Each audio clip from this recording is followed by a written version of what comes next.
Very cool. It's amazing how the room makes such a nice sound, whereas like in our center and near the design district, the sound's not that good. And no matter what we do, but it's like the beautiful acoustics, right? Like, anyways, side note. Okay, so Haridas, are you our introducer or like our inspiration? Thank you everybody for coming to Sacred Path, where we're going to hear from Vasanti Dasi. So many of you know Vasanti, or you know of Vasanti. Madison, you probably don't. Albert doesn't know. So we have a temple over in the design district. It's a Gaudiya Vaishnava temple. People tend to know us as the Hare Krishnas. Vasanti has been doing this for 25 years. She's actually traveled around the world continuously for about 20 years, serving the leader of our temple, who's been a painter for nearly 60 years. This is the last painting that she did. Here, well, they're fake anyway. So we thought that in honor of Women's History Month, it would be really nice for Vasanti to share some of her stories about what it's been like being a monk and being on this path for 25 years. And we have Tanvi, who started coming around the temple like a few months ago. And it's just like really cool and has a lot of really great questions. We thought she'd be the great person to ask Vasanti your questions. And sorry, there'll be time for Q&A too. So if there's any questions you have, don't be shy. Howdy. Alrighty, so before we dive into your life as a female monk, my first question to you is, what initially made you decide to have faith that there is a God out there? Right. So, first I just offer my obeisances to my spiritual teachers, my Gurudev and my instructing Gurudevs, and to Shrimati Sharmani, another instructing Gurudev, to give me some intelligence to say something that might be inspiring and hit our hearts. So, what gave me faith? I'm sorry. Just like how did you, like, before getting with the Hare Krishnas and the Vedic philosophy, like, what was like, okay, I do believe there's a God out there. I don't really know what that means, but I know someone is watching me and everyone. Yeah. Thanks for clarifying. Nice. That's such a nice question. I think I was just born that way. Like I feel fortunate that I was born like believing in God. And as a kid, my family wasn't really religious or like did anything, but I lived I was born into Judaism. My parents are Jewish, and there was a temple down the street, and I loved going there. So I would ride my bike there. Like on Tuesdays, my school bus would drop me off at my grandparents', and then they would take me there. They live next door, but they would still take me there after school. Anyways, point being is that I felt like I always had that friend in my heart, and I felt really connected to that friend and was always there for me. Especially, I would like go to the temple, the Jewish temple, and like God was presented as like a burning bush, like appeared to Moses, or like an aerial voice in the sky. But then at night, like in my room in bed, I'd like be talking to someone, I'd be like, when you make your prayers and sharing like what's going on, I'm like, I'm talking to someone, and like someone must be listening to me. Yeah. Like a person is listening to me, not the aerial voice in the sky. So I always felt that like connection. Right. Yeah. So you grew up in a Jewish family. Mm-hmm. They weren't really religious. Did you have like your bat mitzvah? You did? Mitzvah, yeah. Nice. Yeah. And they went to the temple twice a year. Okay. Yeah. So were your grandparents religious or? We celebrated all the holidays. That was it. Like maybe 5 or 6 holidays a year. Okay. Yeah. That also is kind of like your average Catholic or Christian family. My family was the same way too. We're Roman Catholic. So what brought you to Krishna consciousness and how many years ago? So, yeah, I continued the search. Like, I felt like, okay, like, who is God? I went to graduate school in Philadelphia, and I was trying to say, okay, with Judaism, I couldn't really know who God was in Judaism. So let me explore, like, other places. Like it felt like there was like missing pieces. Like you had a general idea. Yeah, but yeah, it was yeah. like, okay, Yeah, I don't have the full picture exactly. yet. Yes, exactly. And so I started going to all these different places and a little bit inspired. This place had a little something nice. This place had a little something nice. You know, like Unitarian Church and the Theosophy Center and all these different places. And then and then when I was in graduate school, my best friend messaged me that she's been doing martial arts and her teacher's super spiritual, and she was telling me about it. And so when I graduated from grad school in 1998 and I went back to Los Angeles, I decided that I would go to Israel because I was really on a search. Like the quest had the search had begun like many years earlier. So I'm like, okay, I haven't found it yet. Let me go to my roots. I can read and write in Hebrew even though I don't understand the language. So I applied to this program in Israel to this religious program, and they weren't replying. They weren't answering me, and my parents were on my case to get a job. Now I'm like, a master's degree, got to work. So I got a job in my field as a social worker, and I started doing martial arts with my best friend's martial arts teacher, who is a devotee of Krishna. And so that's, and then, I don't know if you want me to continue, but. He's also my martial arts teacher. Yeah. Hey, so we're sisters. So how long did it take you to fully assimilate to the practice in terms of making adjustments to your life? And in this case, I'm specifically regarding the 4 regulated principles. Like, was it like, okay, I met the Hare Krishnas, now I'm enlightened, okay, now all of these unfavorable aspects of me are just melted away? Or was it more like it took you a few years? Very nice. Yeah, really nice. So for those, so she mentioned 4 regulative principles. So within Krishna consciousness, the only rules, the only don'ts, the no's, are no meat eating, no gambling, no intoxicants, and no illicit sex.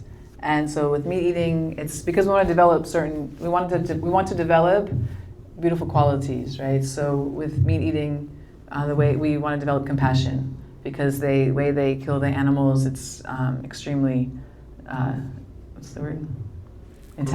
Cruel, thank you. Very cruel. So no gambling, because gambling is like a cheating activity. You're like making your deal and you're hiding your cards and you're doing all these things. The mind, goes like this. So we want to be honest. It's also addictive. That's kind of something that Bhakti yoga is like, okay, don't get addicted to this because it's part of like Maya. Yeah. Maya is like illusion. Yeah. So so for honesty, and then no intoxication, because we want to live like not austere, but like disciplined and regulated. And austere, like we get up early. Some people anywhere between 3:30 and like 5:30. Our first activity in the morning is at 5:30, which is late compared to other temples. In like India, they're at like 4:30. So anyways, we want to develop like discipline. So with intoxications, you stay up really late, or just be really irregulated. And then what was the last one? No illicit sex outside of marriage, which is to develop a quality of cleanliness, because people, it's not clean to like just go from this part, this partner to this partner to this partner, just all over the place. So anyways, but yes, back to your question, which is a really good question.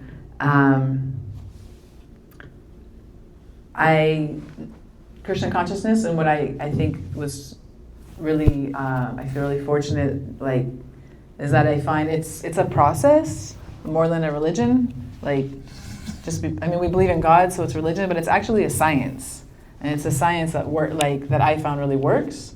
And so any unwanted thing we have, it's not that, because a lot of people think, I'll just go to spirituality, and all of a sudden I'm better, I'm fixed, I'm fine, I'm this perfect person now. And Or like having like a loose definition of spirituality and what God is, and you kind of just bend the rules so it's like convenient for you. Yeah, and it just makes sense to you, but it's like, where are you even getting this info from? Exactly. So I found like, it was like a parallel path of that.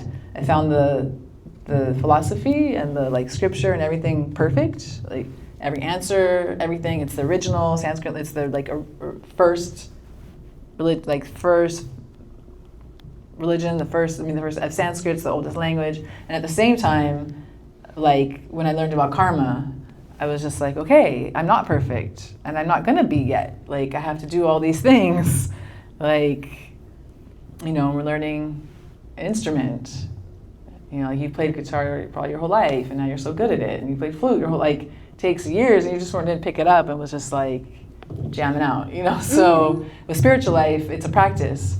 And I practice every day, and then the unwanted things, the negative things, the bad things, we think, they get purified through the practice of chanting, reading, following the different activities of the culture, and you know what I mean? Yeah. Was there any like one or two of those like requirements like especially hard for you, or like one that took you longer to give up than the others?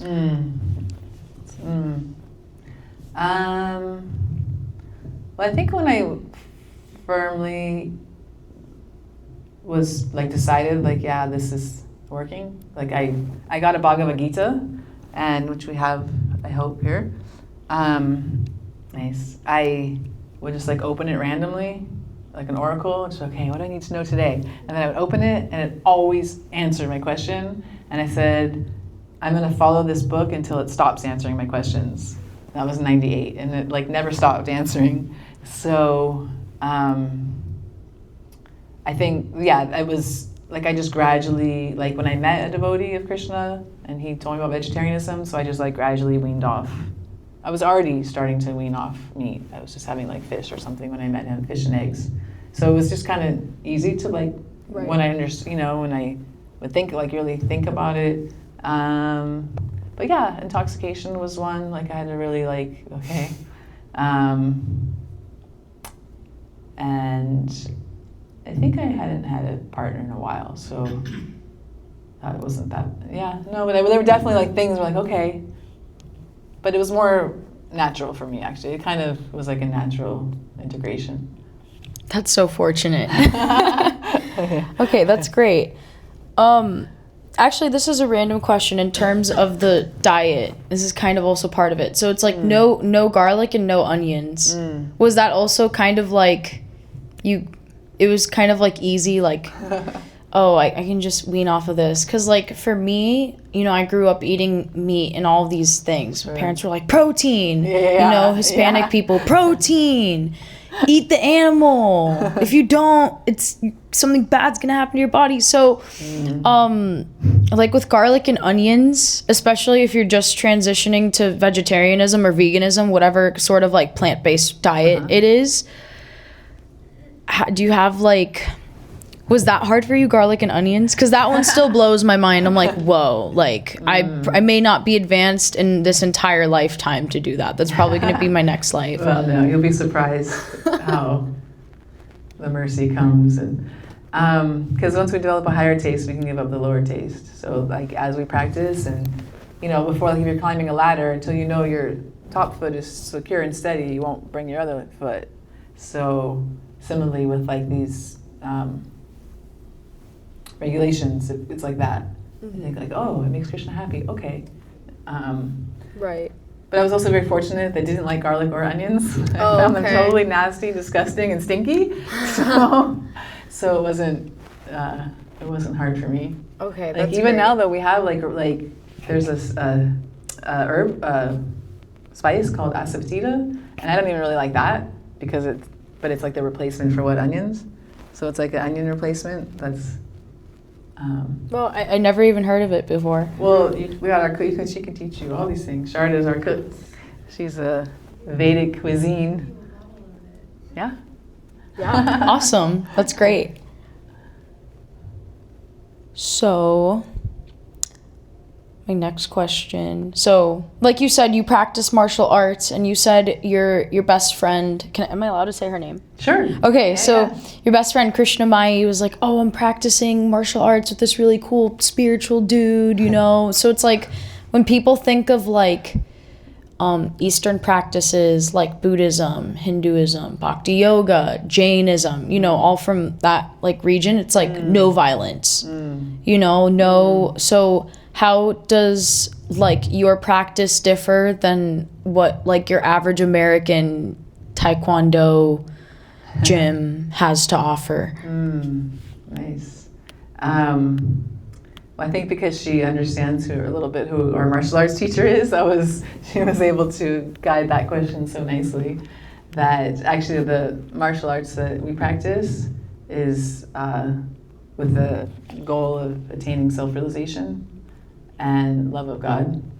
And so it's we love fighting and we love hitting each other and beating each other up, but it's the consciousness. The consciousness is like what is it in my life that, like, what mistake do I keep making that I think, oh, I got it this time. You know, I learned my lesson, I got my realization, you know, and then a few weeks later or a few months later, you get into a conversation with someone, you do the same mistake and you say the same stupid thing, you know, like, or whatever it is, you know, like the patterns, and I'm like, oh my God, I thought I was over that one, right? Yeah. So like with martial arts, our martial arts is movement doesn't lie. So the way you move and the way you act and the way the way the consciousness is and what we're thinking about is to really like what's called it's like a cleansing. We could call it an arta nivritti, which means anarti means the unwanted things that we have, like whether it's lust or anger or greed or pride, whatever it is, that in martial arts it's to bang those get those things out. Correct me if I'm wrong. Those things are called anartas? Yeah. Anartas. So Anartas. so the definition, at least to my understanding, is the specific unfavorable qualities that regress or block your flow in your path of bhakti. Beautiful. Pretty much. Yeah. Right? Anartas. Yeah. Okay. Yeah. So it's not like exactly catharsis, right? But it could be like in a way, because catharsis is like release. So it's kind of like, okay, I want to release this. So you're not punching Shivananda or Hamangani thinking, I'm going to get you. It's right. more like the person's like a mirror and you're like, I'm getting myself, kind of. Yeah, in a way. Yeah. So it's mostly about intention. So you could place the same kind of intention. Okay, I'm going to go on a jog today, and every inhale and exhale, I'm just like picturing, I'm like releasing my anartas. I'm thinking about these things, and I'm just like, the intention is to let it go so that I can serve Krishna and do my seva and chant purely and... Yeah, I mean, whatever works, if someone has that relationship with running or with, then sure. So that's good to know. Any athlete or person who likes to do like physical exercise, whether it's, you know, for their health or for, you know, their routine, they can dovetail their spirituality into their physical practice. Yeah, because actually everything we do can be dovetailed. Like, we want to get to a point that every activity we do is reminding us of Radha and Krishna, of the Supreme. So somehow seeing them, because God is everywhere. So this is Krishna here, and Supreme God, and that's Radha, the Supreme Goddess. They are one, yet for loving pastimes they became two. And they have innumerable, unlimited, endless pastimes.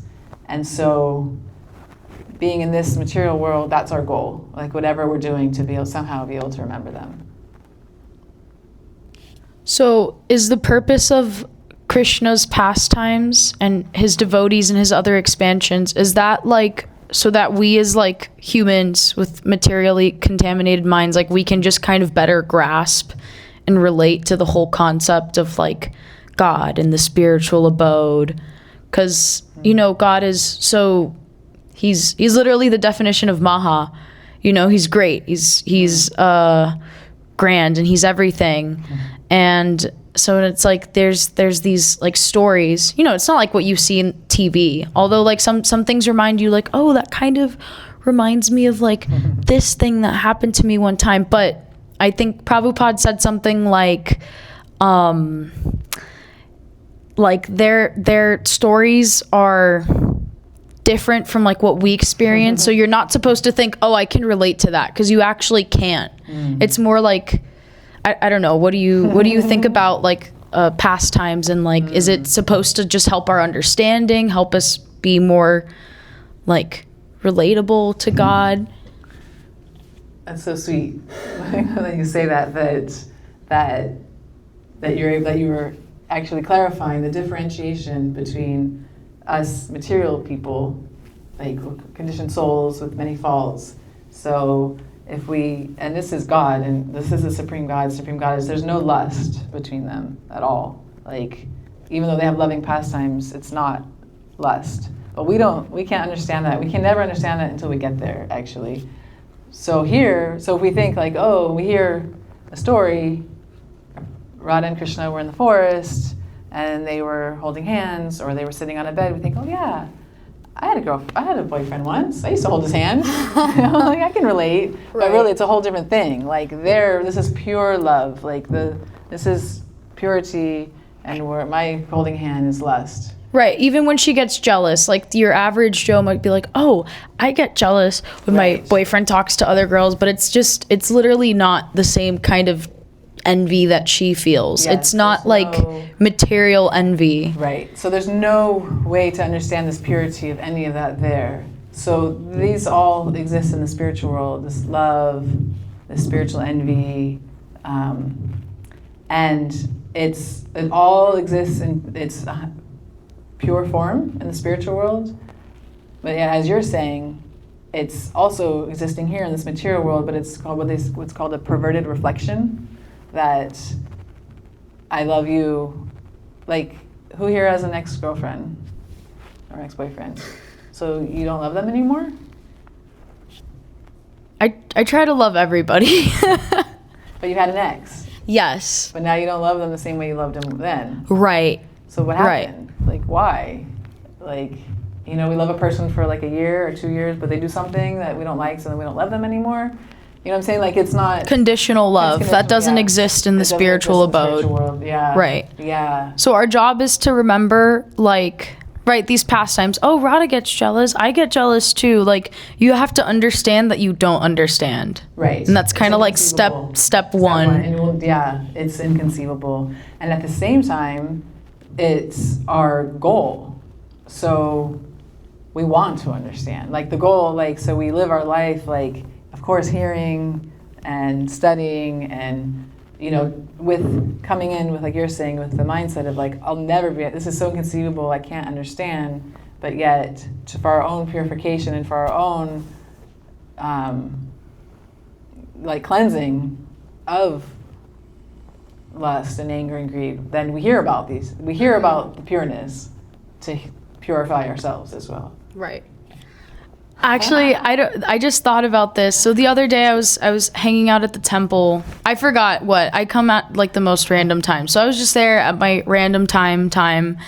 And I asked you something like, you're literally like the closest person to Shamarani Didi, and she's like a actual living saint, which is those kinds of people are like one in literally a billion, right? Or half a billion. Like there aren't many like saints who walk the earth every century. It's very rare. So my question was something like, do you have any like material problems or just like, because if you live with a saint and you're practically her closest companion, then it's like, okay, your life should be perfect. And then you said something like, I have no faith at all, and so humble, and I some people try to act like, oh, it's no big deal, but you can tell they're like, yeah, it's a big deal, but I'm saying it's no big deal. And like when you said it, you were being so sincere, and I was like, wow, if that's how this woman feels,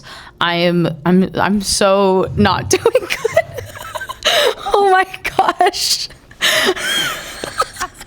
I was like, oh my God, me and everyone I know, that's it, it's all over. But like, not really, but I was like, wow, she's so humble and like, she genuinely like thinks this. I don't know. What do you have to say about that? Oh, thanks. I don't know. I think that's maybe your affection for me, that you feel that way about me. But it's true. I mean, and your Shamarani's daughters, her devotee daughters that live at the temple. You know, I have conversations with them, and they're like, I'm doing so bad. And I'm like, you're following all of the 4 principles. What do you mean you're doing so bad? Like, what is that? How does that, how am I doing that? You know? So, like, no matter how good or how bad you're doing, it's always like to follow our Vaishnavas and our spiritual teachers. You have to, I was about to remember this verse. I don't remember it yet. I know the English version. Be as humble as a blade of grass and as tolerant as a tree, right? So is that kind of like why you guys take up that mindset? Or it kind of like has to do with that verse specifically? Like why you're so humble? Because it's like, if you're like, I'm not conscious, I'm not Krishna conscious, I have no faith, I'm like, oh my God, like, oh my goodness. Oh my God, you're so fun. Thanks for arranging this, Haridas Prabhu. This is really fun. Girl asking Tanvi to be there. I've been studying. Yeah, I've been unconsciously preparing for this. Wow, this is really great. You're oh my God. So she quoted this verse. Actually, it's Chanada Pisani Chena Tarora Pisa Hushanama Nina Mana Dena Kirtaniya Sadahari. That one, it's we're told to wear this as a garland, a necklace around our necks, because it means to be more humble than a blade of grass. You know, the grass is being stepped on, peed on, pooed on, picked, like, I mean. And it doesn't protest. It doesn't protest, yeah. It just grows back or pops back up. So more humble than a blade of grass, more tolerant than a tree. You know, the trees, they're getting cut down, they're used to build houses, they're getting plucked and pulled, you know, their fruits, and just keep giving, giving, giving. And so we're tolerant about it, so we're tolerant than a tree, giving all respects to others and not desiring any respect for ourselves. And in this way, we can continuously chant the holy names of God. So, so that's like our motto, or like, you know, if you have a motto, like that's our main mantra, is to like really to be able to live like that. And it's not easy at all. I mean, all day, if we can look at today, at least twice, if not more, like I had to be right. You know, I wanted to be right, I had to be right. You know, like the false ego is so big that, you know, so therefore we live in that, we're not perfect. So, and we're not bad, because we're on the path, we're trying. My spiritual master would say to try is Bhakti. And so and Bhakti means devotion. This is the devotional yoga that we practice. So if we're trying and something happens, you know, and you're like, you know, like a baby learning, they don't just walk in a second, they're crawling, they stand up, they're like, look at me, mommy, and boom, and then they fall. Yeah. So, yeah. It's like that. So, do you actually think you have no faith?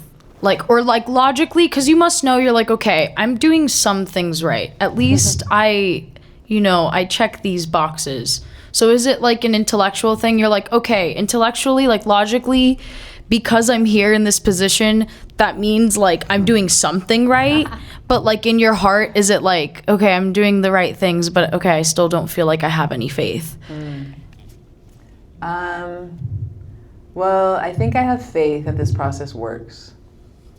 So, I could say that.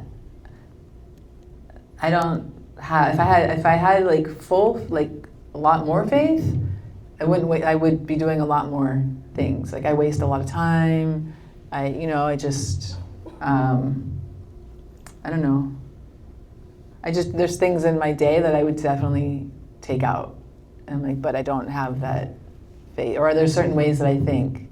If I had faith that then I would believe that every single thing that happens, every minute of the day, is like God's will.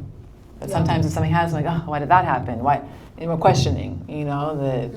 So, yeah, I think.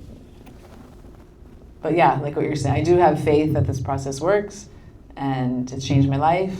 I'm definitely happier, better than I was before I came to this process, and that I believe in it. And so, because I believe in it so much, I'll do, and not anything, but I'll for the, for the spreading and for the sharing and for Shamrani Didi, she's the guru at our temple. I'll do anything.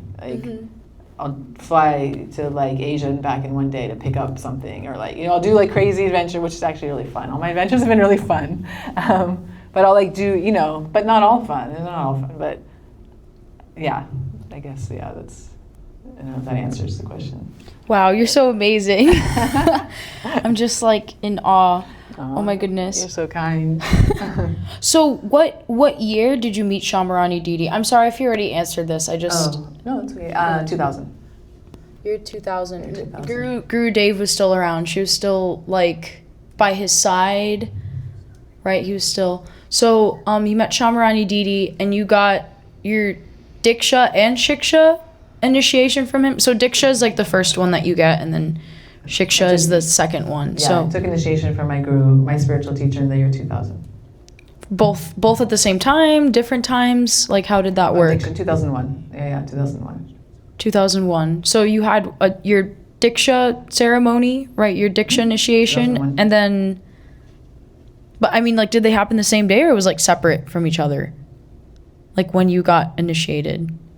Because I know some people take... There's two initiations. My first one was 2000, and my second one was 2001. Oh, okay. Yeah. Okay, understood. Yeah. Word.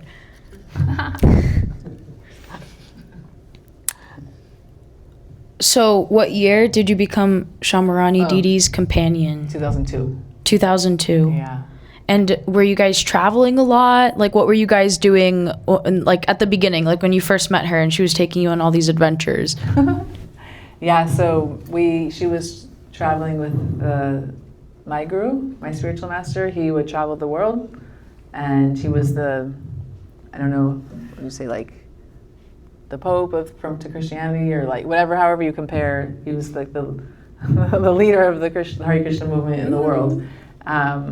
So we traveled with him around the world. So from 2002 till he left this world in 2010, we traveled the world twice a year. We traveled the whole world twice a year. Literally, Hari Katha, Kirtan, classes, book, chanting, Prashadam, books, everything. distribution. Yeah. Okay. Yeah. Right. Wow. Yeah. It's such a... there's other religious and spiritual groups that kind of spread the positive vibes and love of God, but you guys are out there. You guys are out and about. I've I know some Hare Krishnas that go to EDM festivals and just hand out books. Hey, it's whoa, what's happening? There's a monk in front of me. This is crazy. This must mean something. So I think that's awesome. I think it's so awesome. That's funny. Okay, so you're a monk. So what is the definition of a monk? Yeah, until FIU, I never really thought of the word monk, but it's Haridas Haridas really is a good. I don't know. He loves the word monk, and it's relatable, I think, to people that don't know. But a monk is just someone who's devoted their life full time to the teachings. So it's living. So are there different categories of monks or Vaishnavas? Because there's no actual word for monk in, right? That's a different. That's Yeah, well, there's brahmachari. There's the celibate monks, that live in a temple, and they're just or at home, and they're 24. They're not working in the world. So for males, it's brahmachari, and then the householder person is... And there's married families, which is called grihasta. Grihasta. And they have their spiritual practice, and their life revolves around Krishna, and they're working, kids, you know, like. Right. And then for women, what is it? Like, what are the terms? I guess brahmacharini and sannyasini. Brahmacharini. I at the end of the words or something. Yeah. Brahmacharini. So that's like a female. A white robe monk. Female. Female. Yeah. And so if you're a white robe, what does that mean? Like you have the same lifestyle as the brahmacharis? You just kind of like renounce worldly possession, like worldly things. And could a householder person be more advanced than a brahmachari or brahmacharini? Yes. Yeah. Yeah. Right, because I mean it's all like very subjective to like what like part of the path your soul is in. So it may not see. There was a pastime Guru Devi was talking about, and it was like everybody thought this Vaishnav just had no intelligence. Like they would talk to him and he'd be like, and it was like, oh, okay, like he's, you know, maybe it's not all the screws are up there, right? And everybody kind of just assumed this of him. And then, I really wish I remember who was like giving the class, but Shamarani Didi was saying like their guru was like, you guys don't know anything. And then he points at the monk that everyone's like, oh, he's dumb. He doesn't know anything. And he just answers all the questions and everyone's like, what? So it's kind of like that. Like you really don't, like you can't judge a book by its cover. Like, yeah, you might have all of you have your tulsi, you have your saffron robes, but you really don't know what's in someone's heart. Exactly. You know? Yes. Yeah. Well said. Okay. I'll ask her about that pastime so I can remember the names better. Okay. So is there sexism and or impersonalism within the Krishna conscious community? Well, a real Krishna conscious person wouldn't have any feelings, any isms, actually, because the main like tenets are like that we're not this body, and so if we really believe and have that faith that we're not this body, then we don't see anyone as female, Spanish, black, white, Balkan. You know, we think, you know, we see everyone as soul, as spirit soul, and part and parcel of Krishna, of God. So, and at the same time, when you get, you know, everyone's at different levels and conditioned, have all of our conditioning from our childhood, from past lives, which we think, oh, you know, we don't remember, but they cut whatever we had from our past life, we bring to this life. So those feelings, those emotions, those moods, they're in that memory bank. So yeah, beyond biological DNA, exactly. Something that you can't explain. My parents aren't like this. Why am I like this? Right, exactly. Yeah. Where did I learn this from? Yeah. So, you know, and it's when you get thousands of people and you know, you can't, it's the material world. It's Kali Yuga, which means the age of quarrel and hypocrisy, and things come, you know, the human conditioning. Mm-hmm. So sometimes, there could be, you know, someone could be racist or someone could, not racist, but someone could like not, you know, could have something against a certain race or ethnicity, and then you think, what? But then, you know, like how could you call yourself a Hare Krishna or like God conscious if that's what you're identifying with and that's what you're so focused on, right? Kind of defeats the purpose. Within the first 100 pages of ASL, The Art of Spiritual Life, so Guru Devi, she's working on her second one, right? Mm-hmm. Yeah. She was talking about how when Prabhupada, I think it was like the second heart attack he had, but it was like the first one that the Vaishnav saw him have, so everyone was flipping out, like, oh my God. And he was like, I don't like these American doctors. I'm going to go to India because this isn't working. So he goes, and then everyone is just like, oh my God, Prabhupada's gone and missing him. And so he told Shamarani Didi, at the time she was Jadurani, he was like, okay, Jadurani, just paint. That's your seva. I just want you to paint and paint for Krishna as much as possible, keep chanting, and just paint. And then some of the male Vaishnavas were kind of like, oh, he has you doing the easy work, like whatever. And then I know her god sister Govinda Dasi had an issue with one in particular who was, I don't know if he was like Prabhupada's like right hand man, but he was very close to him and like with him almost all the time. And he was like sexist, according to Govinda Dasi and Jadharani in the book. And there was, I don't know if this was in Govinda Dasi's book or in Jadharani's book, but Govinda Dasi, I mean, this guy said something so mean to her, and she was like, he just hates me, he hates women, like this is, you know. And she sent a letter to Prabhupada, and he sent a letter back to her. So, and Prabhupada said something like, you know, I mean, if he's calling you a woman and this and that, because you're a woman, like he's already just doing it wrong. He's already identifying materially. So don't even worry about him because he doesn't know what he's talking about. And then she shared this letter or like this message with Jadharani, and she was like, she just felt so much better. And she was like, oh yeah, like that makes so much sense. Yeah. Well, again, it's a process. So it's a process, and it's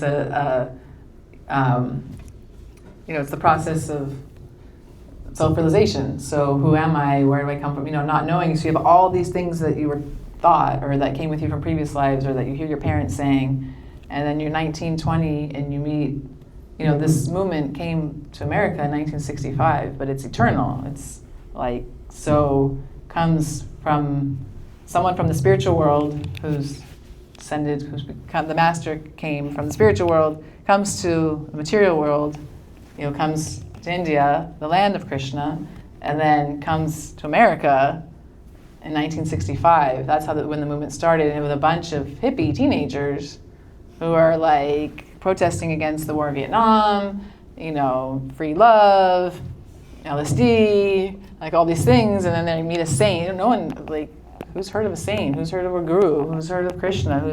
So they just were, you know, now if you meet those same people, they probably aren't the same way that they were when they were 20, 55, 60 years ago, you know? Yeah. But yeah. It's totally different. So, but we see that Guru Devi was like that. Like, she's the same then, she was now 60 years, you know, because, you know, so, and he said that. He said just painting will be your perfection. And when he says perfection, it's not just like, this is spiritual perfection we're talking about. It's a different like level of perfection, you know. So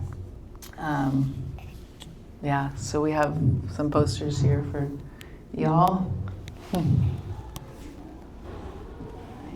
Should we ask anyone? Oh, how many more you got? So okay, I only have like I think like 1 to 2 more questions. Okay. So this is kind of just piggybacking off of what we just spoke about. So Jadharani did, and Govinda Dasi and probably other female devotees of Prabhupada did experience like just blatant sexism. Like straight up from their godbrothers, it was just like, you're a woman. Oh my God. Okay. So have you experienced anything like that firsthand or not really? The times have changed. Mostly times have changed. That's fantastic. Yeah. That's great. Okay, yeah. I'm glad you didn't have to go through that. That's Thanks. Good. Okay, so how can we avoid all kinds of impersonalists? Because there are fake gurus out there doing, you know, whatever. Same thing in, again, not just Krishna or Hinduism, just like everywhere, like priests doing questionable things and just like, what? So how do we... Like, what are the signs and, like, how do we avoid these people? Especially because, like, these people, you know, they're, like, kind of like demons in disguise. And they're so slick, like snakes. Like, it's really hard. If someone's a really good liar, like a professional liar, then it's, like, the average person is just going to be like, oh, wow, yeah, like, sure. You know? So it is dangerous out there. Yeah, it's true. I mean, India is the land of false gurus. So I think that it's really important to have the right association and to have someone who knows. Like, we're extremely fortunate in Miami, or not even just Miami, but especially for Miamians, like to have a sacred Vedic arts here and to have a pure devotee of the Lord who can then tell, like, no, you got to check in and ask people.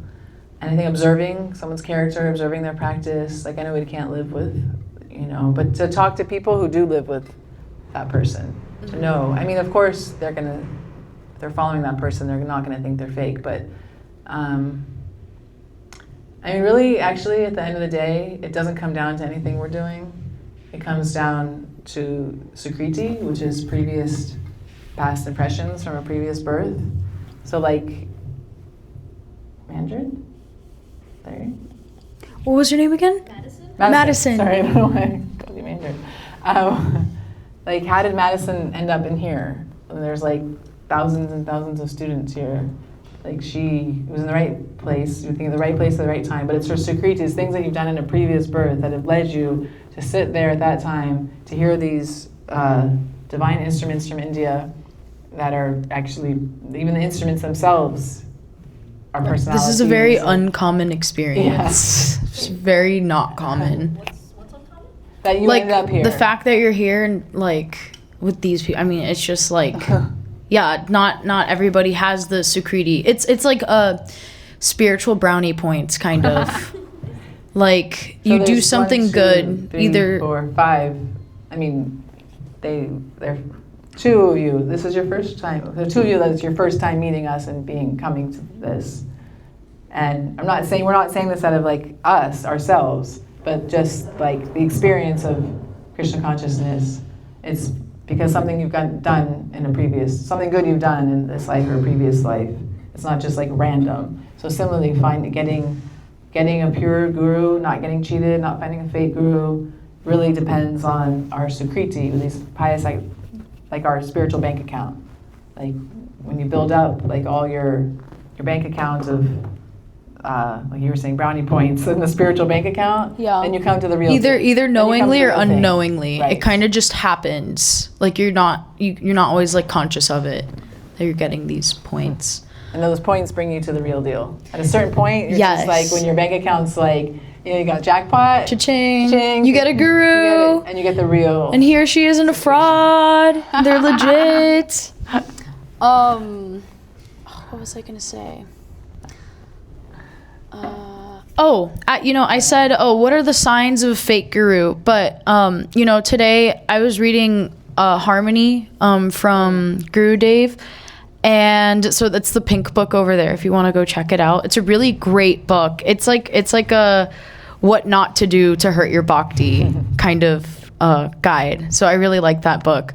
And Guru Dev said, you'll find like a real, like a pure devotee, like a guru, and there's like a sign of telling how he's like legit when he or she goes, oh yeah, I'm like, you ask them a question and they answer it and they kind of finish it off with, well, that's what my Guru Dev said, or that's what this Vaishnav said. Like, they'll never be like, I came up with that because I think this, or if they say, oh, I believe this, they'll be like, okay, but I don't know anything because I'm a conditioned soul. Like, if you ever meet, well, at least to my understanding, if you meet a guru who's like, I'm legit, I'm 100%, it's like, no, you're not. It's like, more than likely they are literally not. So there's like signs of like, okay, this person's definitely not a devotee and this person definitely is a pure devotee, and you kind of just have to like, and you got to do some analysis. Yeah. Okay, this is my last question. What's your favorite part about living in the temple? Oh my gosh. You're gonna say being with Shamarani Didi all the time.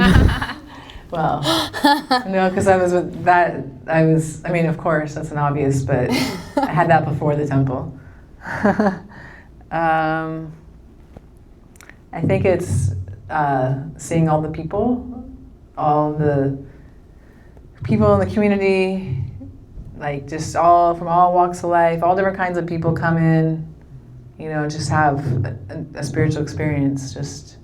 Whether they come just that one time or they come more than one time, they come in, they cry, they laugh. They're just like, I've just entered a portal, like. Yeah, the temple is a portal. It gives a taste of that there is another reality that we can enter. That this isn't it. This isn't our real home. This So Right. being able to witness that is really amazing. Like, I am working. I'm helping Srimati Sharmanidhi with her second volume of her memoir, and I told my friends that if I get to have a what's it called? A chapter in that book, I would title it "Miracle in Miami." Yeah, that's so great. Oh my gosh. So, and the other thing is to see all the people then who do take to the process, like yourself, you know, like Sharda, like Nagada, Naveen, like you showed us all the people who've taken that come to live with us, to see how like accelerated they, you know, whether they stay there for a year or 2 years, and then before, and you know, they decide to stay there for their whole life, or they decide to be there for a certain time before they enter into grihasta, to the family marriage household, to see like the train, like how like strong and just how, I don't use the word advanced, but like just progress, like. I mean, I lived at the temple for 5 weeks and I've learned so much, and I'm studying every day outside of the temple. Yeah. And, you know, I have, you know, my lifestyle is kind of like opposite to you guys. It's very like all over the place, but I'm still somehow able to like not lose my way, because you know, when I left the temple, I was like, I'm so afraid I'm gonna lose all this good stuff that I learned and just like regress. And like no matter what, if you're like in a material position, especially Miami, it's like one of the top most places for like spiritual ignorance, right? It's kind of hard not to fall into like Maya, and but you know, it's not as smooth sailing as living at the temple, but it hasn't been impossible to avoid these things. And it's actually so much easier to navigate all these like unfavorable things that are tainting my path, or have the potentiality to like hold me back. And that's exactly you know what I love to see. Yeah. I see the foundation. The temple gives this foundation to people, like so many people out there who are just suffering and don't have any means to deal with it. Nothing's working because they don't have spirituality. They're like, oh, I go to therapy, I go to yoga, I take this medicine, I like whatever. You know, there's like, so Right. to see like that the process. You know, that's what I was saying about the faith. Yeah. I mean, I feel like I have faith in the process. Work hard, so expect that's what I love nothing. about the temple. It's like, well, I can be in one place because I didn't want to be in one place. I can be in one place and see results of like not just meeting someone and then moving on to the next city, but I see like, wow, like I've known you a year now, and like it's amazing. I got to spend a weekend with him at a festival to see like how, I mean, like the temple is affecting people's lives, and they're taking like you said, learning what the temple has to offer, taking up the process, and then applying it no matter what we're doing, whether we're working, whether we're married, whether we're single, like whatever it is, it's just a add, like, you know. Yeah. So been a beautiful thing to witness and be a part of. Yeah, I'm so grateful for you guys. We're grateful for you. Thanks for doing this. Yeah, too. of course. This is Thank you really guys so much for having sweet. me. I'm Tanvi. Was it Tanvi Dasi or Tanvi? Tanvi Dasi. Tanvi G. Tanvi Dasi. Tanvi Dasi. Okay. People say Tanvi G. I don't know what that means. I'll tell you later. Okay. Does anyone else want to ask anything? Q&A. Anybody? Do you have any questions? Sure. Lots of questions. Yeah, we covered a lot of like stuff. Lots of stuff. Yeah. Okay. Well, before I ask anything, please forgive any ignorance I might have in asking these questions. Let's see. Okay. What branch of martial arts did you perform? So we practice one head, 2 arms, 2 legs. Being serious. So MMA, mixed martial arts, but with all of the pie. Shivananda, my martial arts teacher, again, the goal is to develop love of God. with a different technique. He's has numerous black belts, and he doesn't. We practice like many styles, because you could get in a fight, you could be hitting and kicking someone, but if they take you to the ground, you need to know what to do on the ground, how to lock them up, how to break their arm, how to, so we do a lot of yeah, styles. So just to reiterate a point that was made earlier, you said that the spiritual purity of the Supreme God is incomprehensible. Yes? Your goal is to reach a similar level of purity? Is that the goal? So does that purity remain incomprehensible forever? Beautiful. Wow. Who are you? You are just like descended. That's beautiful. Yeah, so it's not like that. It's amazing because the incomprehensible makes it feel like comprehensible at the same time. Because intellectually, we know, okay, God has to be perfect, otherwise he's not God, right? And if you can't do inconceivable things, then what's the point of being God? Like create a universe or destroy a universe, or so that part is like I can think, okay, yeah, like so. But to understand, but then when we hear his pastimes and what he does, sometimes it's hard. It's incomprehensible to think like, why would he do that? Why would he do this? But our goal, as you said, yes, is that we want to get there, and actually we want to be a servant, to be able to serve, especially Radharani, his female counterpart. And yeah, we can't get there without being. We can't be there without being perfect. No lust, no anger, no greed. And once you're there, you're there. Like you don't come back here. You're like, so I don't know if that answered it, but. I'd say so. That was very enlightening. Cool. Thank you. Yeah, thank you. Yeah. Anybody else? Albert, how are you? How are you feeling? Would you like to say anything or ask anything? Yeah, I have studied Krishna consciousness as an academic. My professor in the University of Toronto, a Harvard product, did a whole PhD thesis on the Gaudiya Vaishnavas in India. Wow. And I was exploring for myself the manifestation of this tradition in West Africa, in Ghana. Oh, wow. So that was the topic of my my doctoral thesis. Oh, that's amazing. The subject of my first book, actually. I studied two temples. One, the Gaudiya Vaishnava temple in Accra, and then another indigenous Hindu temple in Accra. Yeah. I don't have any questions. I don't have too many questions. I'm at home with all that you have said. Aww. Yeah. I'm just wondering what it would be like living the life of a Hare Krishna, Krishna consciousness person in this mundane, chaotic, environment. What are the practical realities of living life as a Krishna consciousness? Yeah. Well, I'd like to invite you to come spend a weekend with us. Sure, I'll show You you. can stay with these boys. These 2, 3, 4, 5. Yeah. We have a house a few doors down from the temple, Okay. and if you take rest there, then you wake up with them at like 4:30 or 5 in the morning. Get dressed, get ready, showered, and ready to come to the temple. And then our first ceremony starts at 5:30, and we sing some songs. And there's an arti where we have Radha and Krishna, and we offer incense and flowers like this.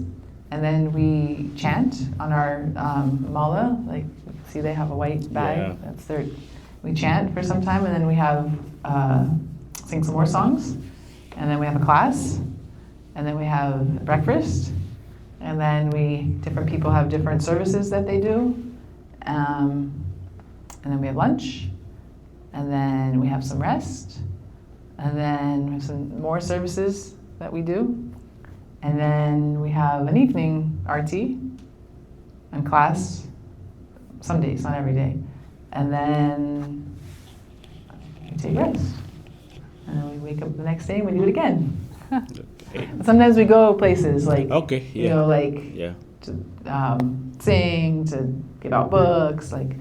So that's like for in the temple. That's what our schedule is in the temple. And then if you're living, like she was saying, Tanvi or Naveen, Naveen, Adriana, just living your life, like doing, but getting up in the morning, doing some meditation, chanting on your mala. If you can sing something, sing a song. We have songbooks, and then doing whatever, whether you're working or going to school or.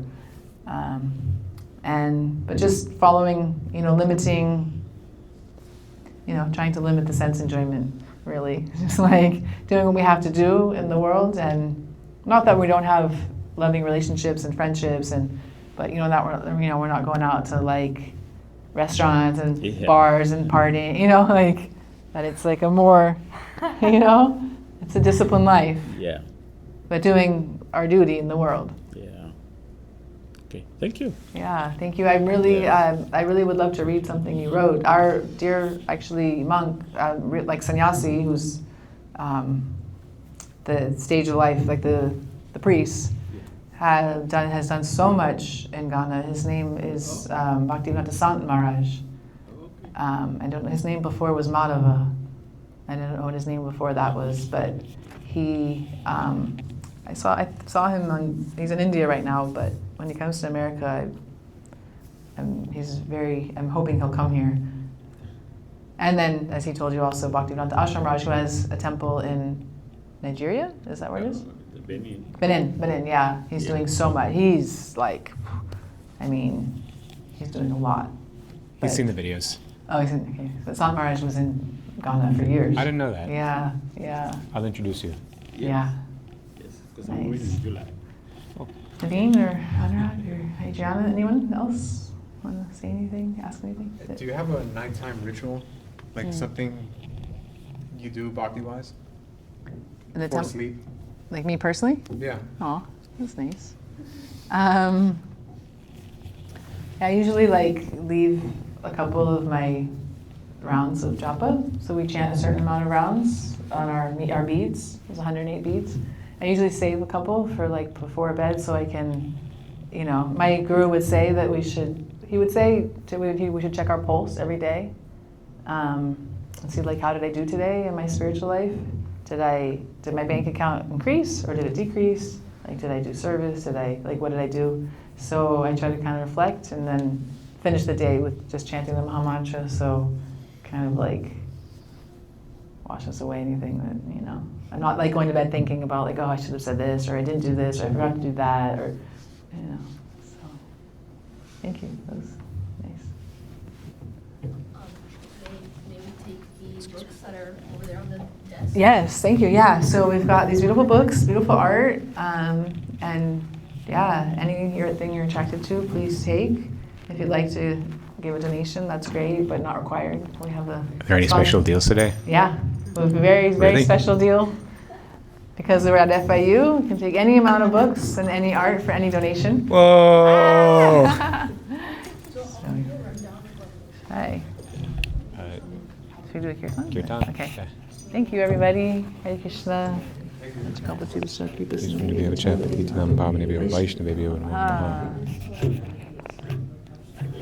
Prabhu, can you lead the kirtan?